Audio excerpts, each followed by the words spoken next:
Et c'est à ce moment-là qu'il devient le premier mec sur cette planète à avoir eu l'idée d'utiliser 2 platines pour pouvoir enchaîner les morceaux sans pause. Et par conséquent, faire durer les breaks. Et là, premier personnage important... C'est le père fondateur de la culture hip-hop. Il a vécu la naissance et a lui-même coupé le cordon ombilical. Tout d'abord, autour du break, Kool Herc organisait et mixait ses propres soirées. Il est décoré de graffiti et il avait ses propres danseurs qu'il appelait les b-boys. Étymologiquement, break ça veut dire casser et ça signifie la partie solo jouée par un batteur. C'est un solo de batterie. Genre ça dure quoi, 10-15 secondes sur le vinyle. Et bah tu vois ça, c'est sur ce court instant que les danseurs y dansaient. À partir de cette idée, Kool Herc, il a eu le génie de se dire...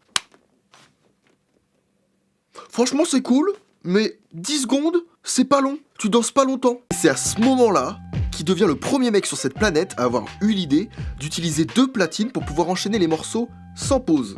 Et par conséquent, faire durer les breaks. Rock was still no vocals in it, and I would go into Baby Huey, the Mexican.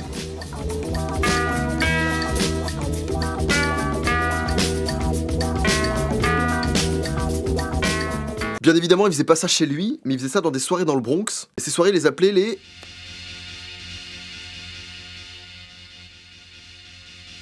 Pas à moi!